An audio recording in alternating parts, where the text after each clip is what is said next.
Lisons la parole de Dieu avant de l'ouvrir.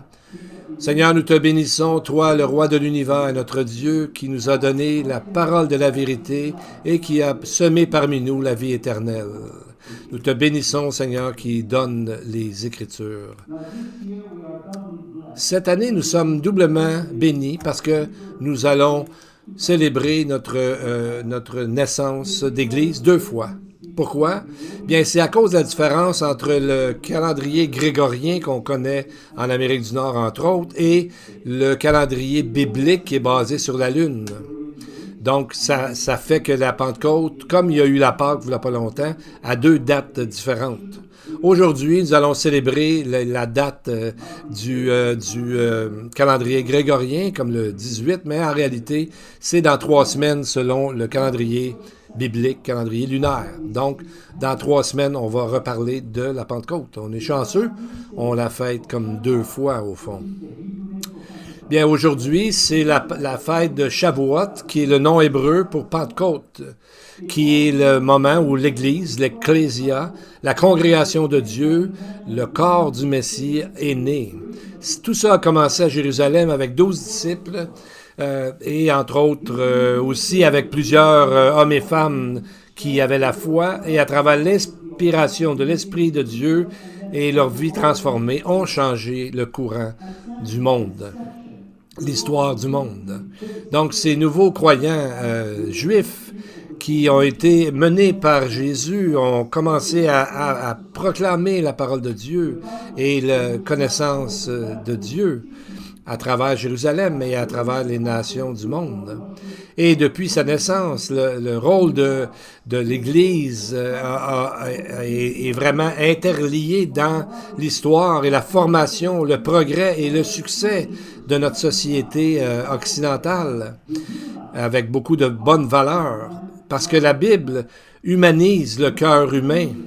Aucune autre religion a tellement un impact sur le monde, autant au niveau de la dignité humaine, des droits humains, de la famille, de l'éducation, de la médecine et de la liberté politique et aussi de la moralité. Donc on voit que de plus en plus, maintenant, c'est en train de se dégrader tout ça parce que les gens s'éloignent de la Bible et de Dieu. Et tout ça, on a juste à ouvrir nos yeux, écouter les nouvelles, on voit que ça va de plus en plus mal parce que les gens s'éloignent. Mais nous, les croyants, même si nous sommes toujours une minorité, Dieu travaille toujours avec les minorités, nous sommes là pour amener et proclamer la parole de Dieu. Amen. Jusqu'à ce que le Seigneur nous appelle à la maison. À chaque Pentecôte, j'aime ça me rappeler le grand événement qui est arrivé à Jérusalem, qui a impacté le monde entier. Tellement que les chefs religieux ont été vraiment dérangés par tout ce qui se passait à ce moment-là à Jérusalem. On va regarder un des pharisiens, qu'est-ce qu'il a dit lorsqu'il a vu le début de la foi avoir un impact sur le monde alentour. C'est venu d'un homme qui a écrit beaucoup de textes dans les Talmuds et qui, sans le savoir, dit quelque chose de fantastique dans Acte 5. Son nom est Rabbi Gamaliel. Et Paul a appris de lui son entraînement dans la Torah et tout ça. C'est ce que Acte 22, verset 3 nous dit. Et voici ce qu'il a dit, cet homme. « Si cette activité vient des êtres humains, elle se détruira. En revanche, si elle vient de Dieu, vous ne pourrez jamais la détruire. Ne courez pas le risque de combattre contre Dieu. » On ne sait pas si cet homme-là était un chrétien, mais Dieu peut, et il l'a fait dans la Bible, on voit ça, parler à travers un non-croyant. Mais ce qu'il a dit venait de Dieu. Parce que Dieu, dans le fond, leur a dit que ça ne se détruirait jamais. Et ça fait 2024 ans que ça continue. Même si on est une minorité. Et il a dit très clairement, ne courez pas le risque de combattre contre Dieu, parce que quand on veut pas, on veut empêcher les gens de proclamer la parole de Dieu, bien on combat Dieu dans le fond. Et c'est la raison pourquoi le Kehilat de Dieu, l'Église, est encore ici, parce que ce groupe de gens, ces croyants, ont amené le message que Jésus leur a donné, que Jésus l'Église, c'est sa fiancée, son épouse. Et encore plus, la Bible nous dit que c'est son corps. Spirituellement, nous sommes le corps de Dieu, de Jésus. Et je suis privilégié de faire partie de cette Église de Dieu. Amen. Maintenant, on va regarder justement le texte qui a rapport à cette fête, Lévitique 23, 15 et 16. Il y a beaucoup de mots qu'on ne comprend pas peut-être à la première lecture, mais on va expliquer la profondeur de cette fête. Voici le texte. Depuis ce lendemain du sabbat, depuis le jour où vous apporterez la gerbe pour faire le geste de présentation, vous compterez 7 semaines entières. Vous compterez 50 jours jusqu'au lendemain du 7e sabbat et vous ferez une offrande nouvelle à l'Éternel. Donc, ces deux images, premièrement, Shavuot veut dire 7, et en anglais, c'est le mot... veut dire 7, c'est ça en hébreu, Shavuot, et en grec, c'est devenu le mot Pentecôte, qui veut dire 50, parce que c'est 50 jours après la Pâque. Et c'est aussi appelé lorsque le comptage de l'homère. L'homère est la quantité de l'offrande de grains que le peuple juif devait offrir chaque jour au temple pendant 49 jours. Et le 50e, c'était la Shavuot ou la Pentecôte. Et donc, on peut se demander pourquoi cette anticipation de 49 jours? Donc, les rabbins ont essayé de remplir l'explication en disant que la Torah sur le mont Sinaï a été donnée 50 jours après, que ça leur a pris 50 jours de se rendre là. Mais c'est pas si loin de ce que l'Esprit de Dieu a révélé dans le Nouveau Testament, où est-ce que nous trouvons la réponse et l'accomplissement du Shavuot avec la naissance de l'Église. Et c'est dans le texte de Acte 2, verset 1, que nous trouvons la base de ça. Et comme le jour de la Pentecôte était à son apogée, ils étaient tous ensemble dans un même lieu. Souvent, c'est pas traduit à son apogée, mais le mot en grec, c'est sumplero, qui veut dire être à son apogée, complètement accompli ou complètement établi. Donc, on voit que c'était quand la fête était remplie, si on veut, était à son apogée, était au sommet. Le mot grec, au départ, c'est pléro, qui veut dire quand une prophétie est accomplie. On voit ça dans Matthieu, comme par exemple, il va dire à certains moments, et voilà ce qui a été accompli, comme l'avaient dit les prophètes. Mais dans le mot grec, c'est ajouté le mot somme pléro, donc complètement accompli. Donc on voit que Dieu est un Dieu d'ordre, et quand ça arrive, c'est exactement la bonne journée.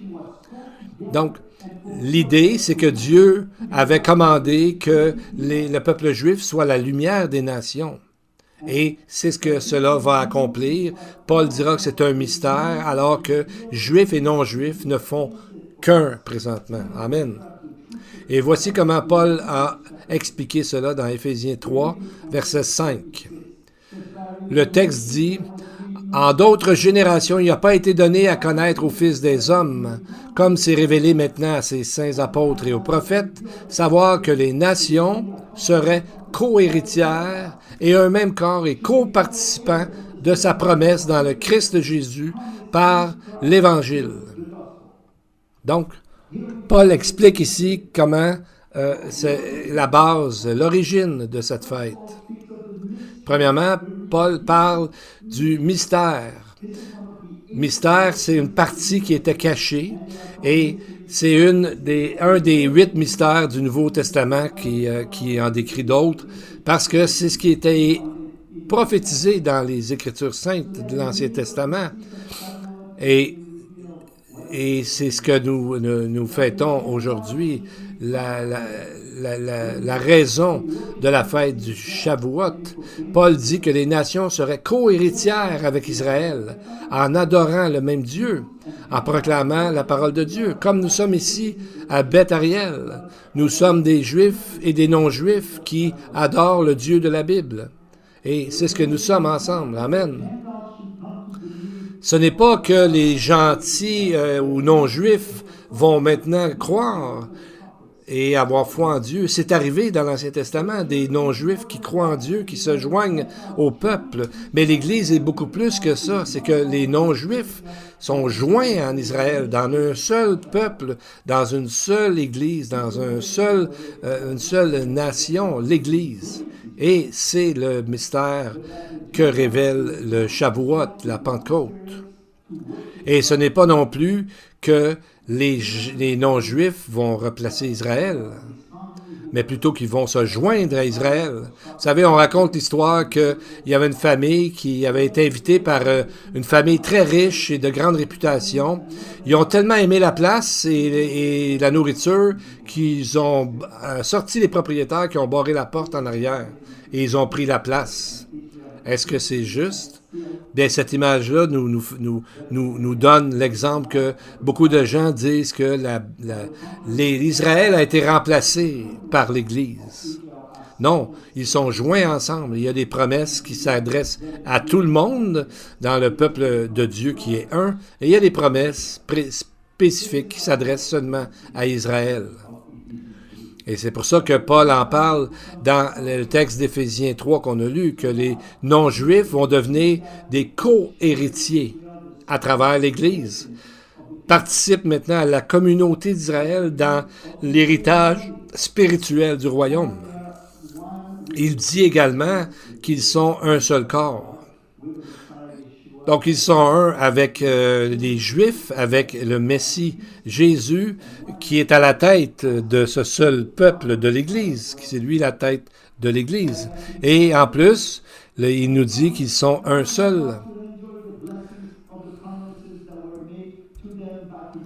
Donc, c'est vraiment la promesse aussi qu'ils partageraient la promesse de Genèse 12, verset 3, où toutes les nations seront bénies dans la foi d'Abraham, qui est le père de la foi. Donc, toutes les nations de la terre sont incluses là-dedans. Donc, on a tendance à penser aujourd'hui que l'Église, c'est un endroit où il n'y a pas de Juifs, que les Juifs n'ont pas d'affaires là. Certains pensent ça, mais imaginez-vous, c'est complètement le contraire. À la base, il n'y avait que des Juifs dans l'Église. Mais le principal point du texte, c'est que nous sommes un ensemble, juifs et non-juifs, pour adorer un seul Dieu.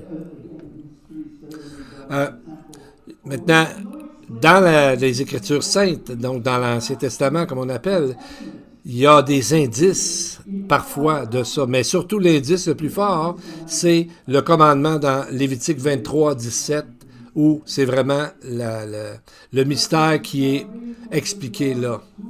Vous apporterez de vos demeures 2 pains, pour qu'ils soient ajoutés de côté et de l'autre. Ils seront faits avec 2 dixièmes de fleur de farine et cuits avec du levain. Ce sont les prémices, les premiers fruits offerts à l'Éternel. Quel est l'élément qu'on trouve à la Pentecôte, qu'on trouve nulle part ailleurs dans les offrandes? C'est en jaune sur l'écran, c'est le levain. La loi ordonnait dans Lévitique 2:11 voici le texte, « Aucune des offrandes que vous présenterez à l'Éternel ne sera faite avec du levain. » Alors pourquoi ici, il y a du levain qui sera accepté par Dieu? Comment réconcilier ces deux passages qui ont de l'air contradictoires? Bien, c'est l'accomplissement de cette fête qui nous montre que c'est justement l'image du levain, donc les nations des non-juifs, avec le levain qui servait à célébrer les fêtes, les offrandes. Et Dieu l'a accepté. Pourquoi? Parce que c'est de la manière que l'offrande a été faite. Dieu pouvait l'accepter parce que c'est lui-même qui a demandé de le faire comme ça. Et on voit dans le verset 20 qu'il devait Il devait élever le souverain sacrificateur 2 pains avec en même temps 2 agneaux. Et c'est là notre protection. L'agneau représente le sacrifice du Messie. Sans le sacrifice de Dieu, c'est impossible d'approcher Dieu. Deuxièmement, on voit que les 2 pains sont faits de fleurs de farine avec du levain. Le fleur de farine, en hébreu, ça s'appelle solette, et c'était le type de farine le plus cher, parce qu'il était tellement écrasé finement et raffiné que c'était le type le plus pur, exactement comme Jésus qui a été, si on pourrait dire, écrasé, comme Ésaïe 53 nous dit, qu'il a été maltraité, puni pour nos péchés. Et c'est ce qui représente ici dans le texte, la fleur de farine, qui est la meilleure partie, et c'est ce que Dieu nous a donné, son Fils unique. Comme Jésus lui-même a dit au sujet des prémices ou des premiers fruits, Jean 15, 17, il a dit « Je vous ai choisi afin que vous portiez du fruit. » Et il a dit ensuite d'aller à travers toutes les nations proclamer la parole de Dieu. À la première personne des premiers fruits, des prémices, c'était Jésus. Et à la Pentecôte, les prémices, c'est le croyant. Parce que le prémisse en hébreu, c'est un mot qui s'appelle ici reshit, qui est le premier, le meilleur. Comme débute l'Ancien Testament. Au commencement, Dieu créa les cieux et la terre. C'est Bereshit bara Elohim qui est dit. Donc, Dieu a créé. Et c'est l'explication de la fête de la Pentecôte, que Dieu a donné son meilleur et il accepte cette offrande pour créer un seul peuple. Rappelons-nous qu'au moment qu'ils ont reçu la loi, alors que Moïse était sur la montagne encore, il y a certains Israélites qui ont construit le veau d'or. Et qu'est-ce qui est arrivé? 3000 personnes sont mortes. C'est ce qui est arrivé dans Exode 32, 28 que nous voyons. Parce que Dieu avait dit dans la loi, Exode 23, « Vous n'aurez pas d'autre Dieu devant ma face. » Verset 4, « Vous ne ferez pas de représentation physique de Dieu. » Et on peut remercier Moïse qui a brisé les 10 commandements, les 2 tables de la loi, parce que si il les avait amenés vers le peuple, ça aurait été en vigueur. Et probablement que c'est pas juste 3000 personnes qui seraient mortes, mais probablement toute la population aurait été détruite. Donc, en brisant les 10 commandements, Moïse a comme annulé l'alliance qui était pour venir et la punition, le jugement qui venait avec. Et on voit que Dieu n'était pas fâché après Moïse. En fait, c'est probablement exactement ce que Dieu a voulu qu'il fasse et lui a mis à cœur de faire. Et on voit aussi au sujet des 3000, le même chiffre que dans 3000 Juifs, après la première prédication de Pierre, 3000 personnes se sont convertis. Acte 2, 41 dit « Ceux qui acceptèrent sa parole furent baptisés. En ce jour-là, le nombre des disciples s'augmenta d'environ 3000 âmes. » Donc, on voit ici une réconciliation ou un rebalancement des morts avec ces gens qui, tout à coup, croient et se convertissent. Donc, c'est comme un peu 3000 pour 3000. Donc, c'est un renversement de la condamnation, car quand on arrive à la Pentecôte, ça nous montre que le Messie a déjà pris le jugement sur lui, comme il a fait à la Pâque. Et ensuite, nous commençons à annoncer à travers les fêtes. Justement, la fête de la Pentecôte, 50 jours après. Et c'est ce que nous allons faire aussi. Nous allons en reparler le 8 juin, alors que nous allons voir au moins 4 candidats qui vont s'avancer pour faire par obéissance leur baptême. Donc le 8 juin, soyez là. On va pouvoir célébrer les baptêmes. C'est toujours un bon moment. Et par rapport au fait de compter le Homer, comme on a dit, tout ça nous amène exactement à Jésus lui-même. Parce que le chiffre 50 est vraiment très significatif dans la Bible. quelqu'un a dit que c'est l'accomplissement parfait du moment où arrivera la liberté. Donc, on voit, pour Israël, à chaque 50 jours, qu'on appelle le jubilé, on refait, c'est comme si on repart l'horloge en neuf. Toutes les dettes sont oubliées, tout le monde retournait d'où il vient à l'origine, etc. Le jubilé était un moment de joie, est un moment de recommencement, et c'est ce que les Juifs avaient toujours dans l'idée avec le numéro 50. Donc, l'importance pour Dieu de suivre. Dieu est un Dieu d'ordre, comme on a déjà dit. Et le 50 jours, pour les Juifs, c'est très important. Et à la Pentecôte, on voit que tout le monde, 3000 personnes ont compris ce lien fantastique dans la parole de Dieu. Et Jésus lui-même a parlé de ce jubilé, de cette liberté dans une manière très, très puissante, parce qu'il a lié sa première venue avec le jubilé à la fin de compter l'Homère. Et c'est que lorsqu'il était à Nazareth, il était dans sa ville de naissance. Et à ce moment-là, on lui a donné le livre d'Ésaïe. On voit ça dans Luc 4. Il entra dans la synagogue le jour du sabbat. Il se leva pour faire la lecture et on lui remit le livre du prophète Ésaïe. L'ayant déroulé, il trouva l'endroit où il était écrit. Ça, c'est Ésaïe 61, 18 à 20, qui dit « L'Esprit du Seigneur, l'Éternel, est sur moi, car l'Éternel m'a oint pour porter de bonnes nouvelles aux malheureux. Il m'a envoyé pour guérir ceux qui ont le cœur brisé, proclamer aux captifs la liberté et aux prisonniers la délivrance, pour publier une année de grâce de l'Éternel. » Ensuite, il roula le livre, le remit au serviteur et s'assit. Tous ceux qui se trouvaient dans la synagogue avaient les regards fixés sur lui. Examinons les mots. Il dit une année, un jour de délivrance de la part du Seigneur. Donc le mot favorable, c'est le mot aphésis en grec, le mot qui veut dire pardon, de pardonner. Donc, ce mot est utilisé 7 fois et toujours en lien avec lorsque les esclaves ont été libérés dans l'année du jubilé. C'est ce qu'on fête et qu'on rappelle à chaque 50 ans. Dans Ésaïe 61 qu'on a lu, verset 1, c'est appelé l'année favorable, le Chena Razon, en relation avec l'accomplissement de l'année du jubilé qui s'accomplit dans la personne du Messie. Et c'est vraiment la base de l'histoire du Shavuot, de la Pentecôte. C'est une nouvelle ère qui commence, comme le jubilé annonçait quelque chose de nouveau, comme son repart à zéro. Et l'Église commence à ce moment-là. Donc, rappelez-vous que l'Église de Dieu, c'est Dieu qui l'a créée.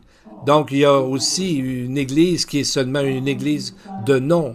Et tout ça, malheureusement, a commencé lorsque l'empereur Constantin, qui est arrivé 300 ans après Jésus, et qui a créé un État où il fallait être croyant, il fallait être chrétien, entre guillemets. Donc, c'était une façon pour lui de faire un État religieux et non pas, comme Dieu le veut, de séparer la religion et l'État. Donc, l'Église n'est pas née non plus avec Luther. Luther qui est arrivé avec même 400 ans plus tard. Malheureusement, avec Luther, on a commencé de dire que c'était les Juifs qui avaient crucifié Jésus, alors que c'est les nations. Ponce Pilate était là-dedans et les Romains aussi. Donc, c'est pas juste les Juifs. Et ensuite, avec celui qu'on appelle Saint Augustin, qui est arrivé 400 ans après Jésus, il a commencé, lui, à délaisser l'interprétation littérale des Écritures et à renforcer l'idée de l'utopie de l'empereur Constantin. Et l'Église, comme on a dit, n'est pas née avec Luther non plus, qui a réformé certaines choses, surtout la grâce, mais qui ne laissait pas la place aux Juifs dans l'Église. Il disait qu'on pouvait brûler leurs maisons et les jeter dans le fossé. Et ça, c'est l'Église de Pergame qu'on voit dans l'Apocalypse, qui est mariée avec l'État. pas une bonne idée. Et dans la dernière section de notre étude, ce matin, on va aller voir quelque chose de merveilleux. C'est l'histoire de la Samaritaine dans Jean chapitre 4. Donc, on voit que, comment savons-nous que cette rencontre a eu lieu au moment de la Pentecôte?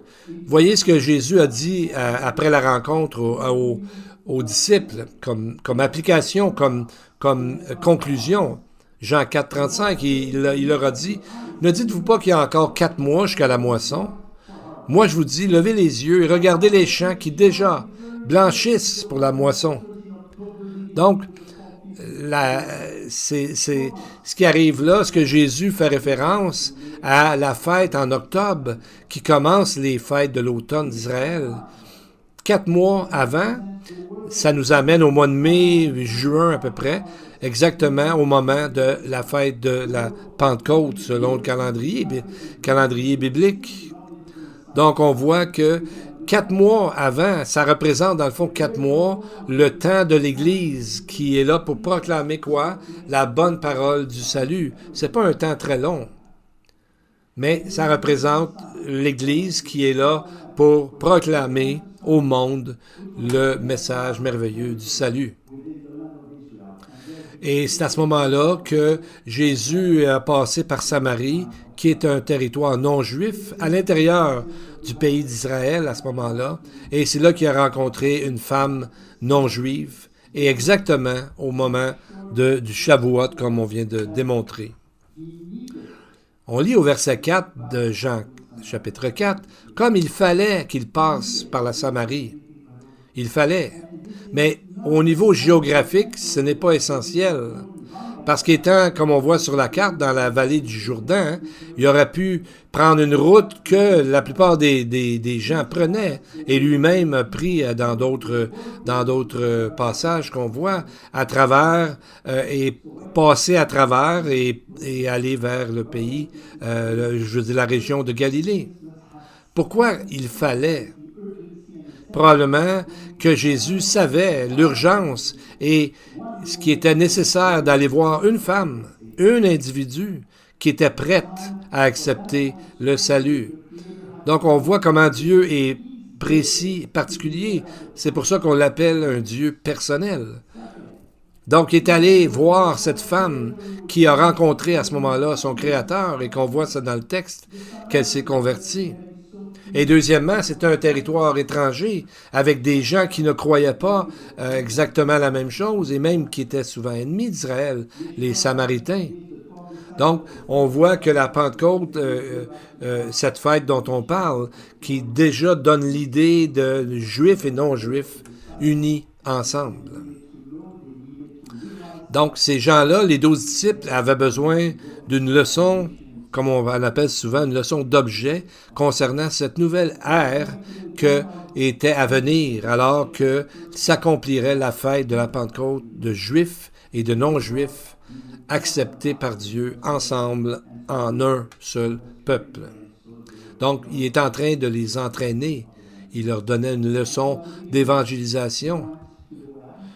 Donc, il est allé... Rappelez-vous, dans Matthieu 28, il a dit « Allez donc et enseignez toutes les nations ». Donc, ça préfigurait, il a mis en pratique déjà ce verset-là avant de nous dire de le faire. Donc, on voit qu'il est allé voir cette femme-là. Et à quel moment qu'il est allé? On voit dans le verset 6 que c'était la 6e heure. La 6e heure, ça c'est midi, alors que le soleil est très chaud. Les heures les plus chaudes en Israël, c'est entre 10 heures du matin et 4 heures. Et c'est pour ça qu'elle est allée là. Pourquoi?